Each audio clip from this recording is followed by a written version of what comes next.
This clip is part of the video titled The History of Samson. For the link to the full video, please check the link in the description. And if you enjoyed the video, please like, share, and subscribe. Thank you. Samson's wife. So Samson went down to Timnath and saw a woman who was of the daughters of the Philistines. And he told his father and mother that he had seen a daughter of the Philistines, and he wanted them to get her for him to be his wife. However, his parents asked Samson if he could find a wife from his brethren or his people, instead of a woman who was not part of the Lord's people. To this, Samson insisted that they give him the Philistine woman from Timnath to wife, because she pleased him well. And I would like to make notes that the Bible points out that this situation was of the Lord, because he sought an occasion against the Philistines. So Samson, with his father and mother, went to Timnath and came to the vineyards of Timnath. A question that I would like you to think about is, if Samson was not supposed to drink wine or eat grapes, what was he doing in a vineyard? And while there, it appears that Samson got separated from his parents, during which a young lion roared against him. And the Spirit of the Lord came very mightily upon Samson, and with his bare hands, Samson rent the lion as if he would a kid. Again, a kid is a young goat. And I would like to note again that the strength did not come from Samson, but the strength came from the Lord who came upon Samson. However, when Samson did this to the lion, he did not tell his parents what had happened. And Samson went and talked to the woman from Timnath, and she pleased him very much. And after some time, he came back to take her. However, he went to go see the carcass of the lion. Inside of the carcass of the lion, he found a swarm of bees and honey inside of the carcass. So he took from the honey of the carcass, and he ate from it, and he also went to his parents and gave them to eat some as well. However, he did not tell them that he had taken the honey out of the carcass of a lion. And right now, I would like to bring back to your memory that Samson was a Nazirite separated to the service of the Lord, who would deliver the children of Israel out of the hand of the Philistines. And as a Nazirite, Samson was not allowed to drink wine, strong drink, or even eat grapes. They were not allowed to let a razor touch their head, meaning they were not supposed to cut their hair, and he was not allowed to touch a dead body. So in touching the carcass and eating honey from it, he had broken one of the vows that he was supposed to keep as a Nazirite. But the Spirit of the Lord was still with Samson, which is really demonstrating the grace of God and how loving and merciful he is. And in not telling his parents about where he had gotten the honey from, Samson quite possibly avoided a scolding from his parents, because they knew he was not supposed to touch a dead body. And after this, Samson's father went to the woman that Samson wanted to marry, and Samson made there a feast. Now the wedding feast that Samson was having for the wedding usually involves drinking. So it is assumed that Samson probably broke another one of the Nazirite vows and drank wine or strong drink when he was not supposed to. Or it is assumed that Samson could have broken this Nazirite vow while in the vineyard where he saw the lion, but we really don't know for sure if he broke the vow where he was not supposed to drink wine, strong drink, or even eat grapes.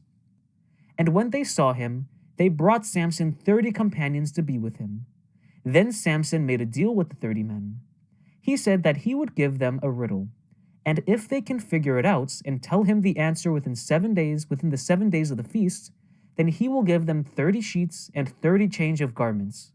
But if they could not tell him within the 7 days of the feast, then they would give him 30 sheets and 30 changes of garments instead. The men agreed to this challenge and asked Samson to tell them the riddle. Judges chapter 14, verse 14 says, "And he said unto them, Out of the eater came forth meat, and out of the strong came forth sweetness. And they could not in 3 days expound the riddle. And the men went to Samson's wife, and they threatened her, saying that if she does not entice Samson to tell her the answer to the riddle and then tell them what the answer is, then they will burn her and her father's house with fire." So Samson's wife cried to Samson and accused him of hating her, because he gave the men this challenge about the riddle, but didn't even tell her what the answer was. So Samson said that If he didn't even tell his father or mother what the answer was, why should he tell her? And for the 7 days of the feast, as long as the feast lasted, Samson's wife cried before Samson, suggesting that she had been trying to figure out the answer to the riddle since day one, but this threat to her life just motivated her more to find out what the answer was. And on the 7th day, because she laid sore upon him, meaning that she was so constant in her bothering of him about the answer, he told her. And when she found out the answer, she went and told the men what the answer was. So then on the 7th day, before the sun went down, the men told Samson, "What is sweeter than honey, and what is stronger than a lion?" Samson said unto them, "If ye had not plowed with my heifer, ye had not found out my riddle." Essentially, Samson knew that the only reason that they knew the answer was because his wife had told them. And the Spirit of the Lord came upon Samson, and he went down to Ashkelon, and killed 30 men, took their spoil, and gave change of garments to the men who told him the answer to the riddle. But Samson was angry, and he went to his father's house, and Samson's wife was given to one of the men at the feast. But after a while, during the time of the wheat harvest, Samson visited his wife with a young goat, with the intention of consummating his marriage with her, but her dad would not let him go in unto her. Her father explained to Samson that he thought Samson did not want her anymore, so he gave her to Samson's companion. But she has a younger sister, and is she not prettier than her? So Samson's father-in-law asked Samson to take his younger daughter instead. But Samson said, "What he is about to do to the Philistines, he will be more blameless than the Philistines, even though he is going to do something bad to them." So Samson caught 300 foxes and tied pairs of 2 foxes by their tails, putting a firebrand in between their tails. And he let the foxes go into the cornfields of the Philistines, and burned down the shocks, standing corn, the vineyards, and olives. So the Philistines said, "Who did this?" And they answered, "Samson, the son-in-law of the Timnites, because he had given his wife to his companion."